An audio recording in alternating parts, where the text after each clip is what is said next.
हरे कृष्णा। आइए आज हम गीता जी के तीसरे अध्याय के 33वें श्लोक की विस्तृत व्याख्या करेंगे। सदृशं चेष्टते स्वस्यः प्रकृतिर्ज्ञानवानपि प्रकृतिं यान्ति भूतानि निग्रह किम करिष्यति। अर्थात संपूर्ण प्राणी प्रकृति को प्राप्त होते हैं। ज्ञानी महापुरुष भी अपनी प्रकृति के अनुसार चेष्टा करता है, फिर इसमें किसी का हट क्या करेगा। व्याख्या है, प्रकृतिम यान्ति भूतानि, जितने भी कर्म किए जाते हैं वे स्वभाव या सिद्धांत को सामने रखकर किए जाते हैं। स्वभाव दो प्रकार का होता है, राग द्वेष रहित और राग द्वेष युक्त।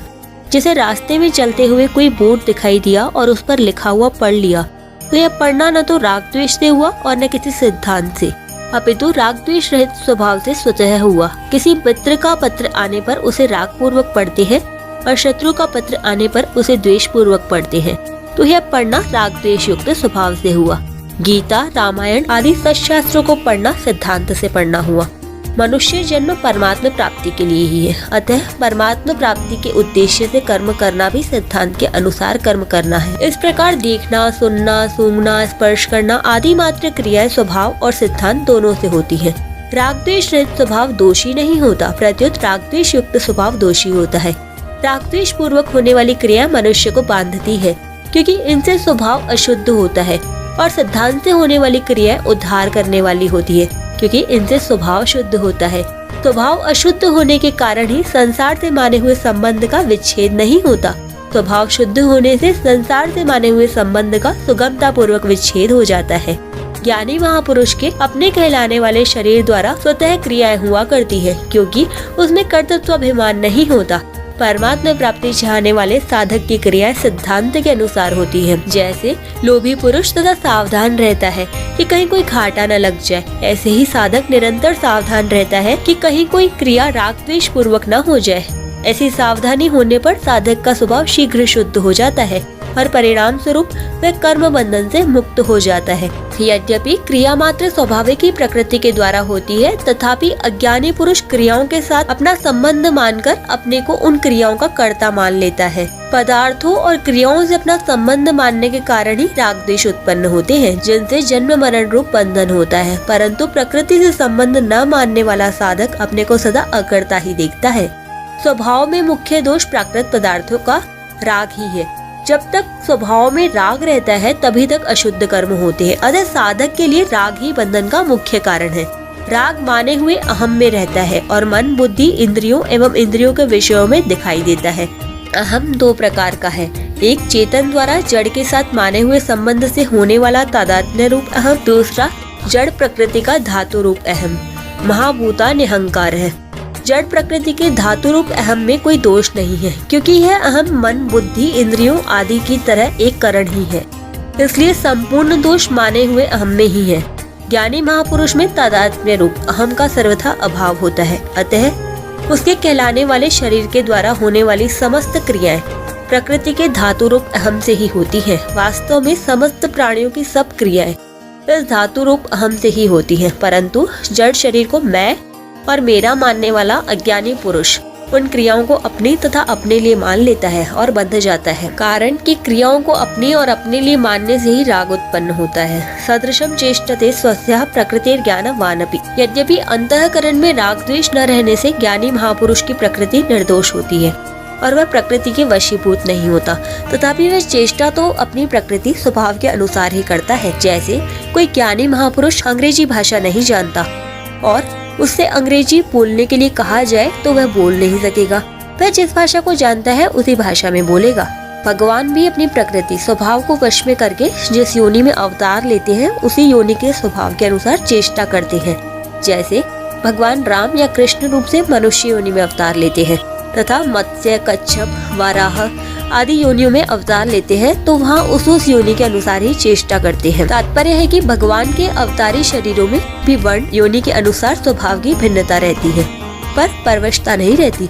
इसी तरह जिन महापुरुषों का प्रकृति जड़ता से संबंध विच्छेद हो गया है, उनमें स्वभाव की भिन्नता तो रहती है पर परवशता नहीं रहती। परंतु जिन मनुष्यों का प्रकृति से संबंध विच्छेद नहीं हुआ है, उनमें स्वभाव की भिन्नता और परवशता दोनों रहती है।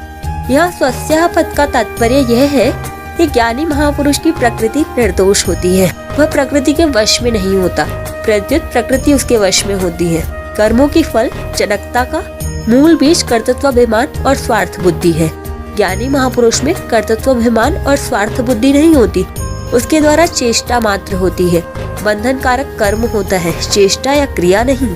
इसीलिए यहाँ चेष्टते पद आया है। उसका स्वभाव इतना शुद्ध होता है कि उसके द्वारा होने वाली क्रिया भी महान शुद्ध एवं साधकों के लिए आदर्श होती है। पीछे के और वर्तमान जन्म के संस्कार, माता पिता के संस्कार, वर्तमान का संग, शिक्षा, वातावरण, अध्ययन, उपासना, चिंतन, क्रिया, भाव आदि के अनुसार स्वभाव बनता है। यह स्वभाव सभी मनुष्यों में भिन्न भिन्न होता है और इसे निर्दोष बनाने में सभी मनुष्य स्वतंत्र हैं। व्यक्तिगत स्वभाव की भिन्नता ज्ञानी महापुरुषों में भी रहती है। चेतन में भिन्नता होती ही नहीं और प्रकृति स्वभाव में स्वाभाविक भिन्नता रहती है। प्रकृति है ही विषम। जैसे एक जाति होने पर भी आम आदि के वृक्षों में अवान्तर भेद रहता है, ऐसे ही प्रकृति स्वभाव शुद्ध होने पर भी ज्ञानी महापुरुषों में प्रकृति का भेद रहता है। ज्ञानी महापुरुष का स्वभाव शुद्ध होता है, अतः वह प्रकृति के वश में नहीं होता। इसके विपरीत अशुद्ध स्वभाव वाले मनुष्य अपनी बनाई हुई परवशता से बाध्य होकर कर्म करते हैं। निग्रह किम करिष्यति, जिनका स्वभाव महान शुद्ध एवं श्रेष्ठ है, उनकी क्रियाएं भी अपनी प्रकृति के अनुसार हुआ करती हैं। फिर जिनका स्वभाव अशुद्ध राग द्वेष युक्त है, उन पुरुषों की क्रियाएं तो प्रकृति के अनुसार होंगी ही। इस विषय में हठ उनके काम नहीं आएगा। जिसका जैसा स्वभाव है उसे उसी के अनुसार कर्म करने पड़ेंगे। यदि स्वभाव अशुद्ध हो तो वह अशुद्ध कर्मों में और शुद्ध हो तो वह शुद्ध कर्मों में मनुष्य को लगा देगा। अर्जुन भी जब हठ पूर्वक युद्ध रूप कर्तव्य कर्म का त्याग करना चाहते हैं, तब भगवान उन्हें यही कहते हैं कि तेरा स्वभाव तुझे बलपूर्वक युद्ध में लगाएगा। प्रकृतिस्त्वाम नियोक्ष्यति, क्योंकि तेरे स्वभाव में क्षात्र कर्म, युद्ध आदि करने का प्रवाह है। इसलिए स्वाभाविक कर्मों से बंधा हुआ तू परवश होकर युद्ध करेगा, अर्थात इसमें तेरा हट काम नहीं आएगा। जैसे 100 मील प्रति घंटे की गति से चलने वाली मोटर अपनी नियत क्षमता से अधिक नहीं चलेगी, ऐसे ही ज्ञानी महापुरुष के द्वारा भी अपनी शुद्ध प्रकृति के विपरीत चेष्टा नहीं होगी। जिनकी प्रकृति अशुद्ध है, उनकी प्रकृति बिगड़ी हुई मोटर के समान है। बिगड़ी हुई मोटर को सुधारने के दो उपाय हैं। एक, मोटर को खुद ठीक करना और दूसरा, मोटर को कारखाने में पहुंचा देना। इसी प्रकार अशुद्ध प्रकृति को सुधारने के भी दो मुख्य उपाय हैं। एक, राग द्वेष से रहित होकर कर्म करना, दूसरा, भगवान की शरण में चले जाना। यदि मोटर ठीक चलती है तो हम मोटर के वश में नहीं है, और यदि मोटर बिगड़ी हुई है तो हम मोटर के वश में हैं। ऐसे ही ज्ञानी महापुरुष प्रकृति के शुद्ध होने के कारण प्रकृति के वश में नहीं होता, और अज्ञानी पुरुष प्रकृति के अशुद्ध होने के कारण प्रकृति के वश में होता है। जिसकी बुद्धि में जड़ता का ही महत्व है, ऐसा मनुष्य कितना ही विद्वान क्यों न हो, उसका पतन अवश्यंभावी है। परंतु जिसकी बुद्धि में जड़ता का महत्व नहीं है और भगवत प्राप्ति का ही जिसका उद्देश्य है, ऐसा मनुष्य विद्वान ना भी हो तो भी उसका उत्थान अवश्यंभावी है। कारण कि जिसका उद्देश्य भोग और संग्रह न होकर केवल परमात्मा को प्राप्त करना है, उसके समस्त भाव, विचार, कर्म आदि उसकी उन्नति में सहायक हो जाते हैं। अतः साधक को सर्वप्रथम परमात्मा प्राप्ति का उद्देश्य बना लेना चाहिए। फिर उस उद्देश्य की सिद्धि के लिए राग द्वेष से रहित होकर कर्तव्य कर्म करने चाहिए। राग द्वेष से रहित होने का सुगम उपाय है मिले हुए शरीर आदि पदार्थों को अपना और अपने लिए न मानते हुए दूसरों की सेवा में लगाना, और बदले में दूसरों से कुछ भी न चाहना। प्रकृति के वश में न होने के लिए साधक को चाहिए कि वे किसी आदर्श को सामने रखकर कर्तव्य कर्म करे। आदर्श दो हो सकते हैं, एक भगवान का मत सिद्धांत और दूसरा श्रेष्ठ महापुरुषों का आचरण। आदर्श को सामने रखकर कर्म करने वाले मनुष्य की प्रकृति शुद्ध हो जाती है और नित्य प्राप्त परमात्म तत्व का अनुभव हो जाता है। इसके विपरीत आदर्श को सामने न रखकर कर्म करने वाला मनुष्य राग द्वेष पूर्वक ही सब कर्म करता है, जिससे राग द्वेष पुष्ट हो जाते हैं और उसका पतन हो जाता है। नष्टान विद्धि, जैसे नदी के प्रवाह को हम रोक तो नहीं सकते पर नहर बनाकर मोड़ सकते हैं, ऐसे ही कर्मों के प्रवाह को रोक तो नहीं सकते पर उसका प्रवाह मोड़ सकते हैं। निस्वार्थ भाव से केवल दूसरों के हित के लिए कर्म करना ही कर्मों के प्रवाह को मोड़ना है। अपने लिए किंचन मात्र भी कर्म करने से कर्मों का प्रवाह मुड़ेगा नहीं। तात्पर्य यह है कि केवल दूसरों के हित के लिए कर्म करने से कर्मों का प्रवाह संसार की ओर हो जाता है और साधक कर्म बंधन से मुक्त हो जाता है। यहाँ परिशिष्ट भाव यह है कि ज्ञानी महापुरुष भी जब व्यवहार करता है तो स्वभाव के अनुसार ही करता है, कारण कि कारणों के बिना कोई व्यवहार नहीं कर सकता। जैसे आचार्य बालक की स्थिति में आकर ही उसको वर्णमाला सिखाता है, ऐसे ही ज्ञानी महापुरुष भी साधारण मनुष्य की स्थिति में आकर उसको समझाता है, व्यवहार करता है। चेष्टते पद का तात्पर्य है कि वह कर्म करता नहीं, प्रत्युत उसे प्रकृति के अनुसार स्वतः क्रिया होती है। जैसे वृक्ष के पत्ते हिलते हैं तो उनसे कोई फलजनक कर्म, पाप या पुण्य नहीं होता। ऐसे ही कर्तृत्वाभिमान न होने के कारण उसके द्वारा कोई शुभ अशुभ कर्म नहीं बनता। ज्ञानी महापुरुष भी दूसरों के हित में लगे रहते हैं, क्योंकि साधनावस्था में ही उनका स्वभाव प्राणी मात्र का हित करने का रहा है। सर्वभूत हिते रहता, इसलिए कुछ भी करना, जानना और पाना शेष न रहने पर भी उनमें सबका हित करने का स्वभाव रहता है।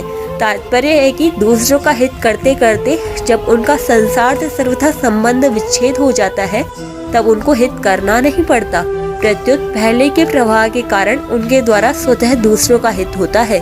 प्रत्येक मनुष्य का अपनी प्रकृति को साथ लेकर ही जन्म होता है, अतः उसे अपनी प्रकृति के अनुसार कर्म करने ही पड़ते हैं। इसलिए अब भगवान आगे के श्लोक में प्रकृति को शुद्ध करने का उपाय बताते हैं, जिसकी व्याख्या हम कल करेंगे। हरे कृष्णा, राधे राधे।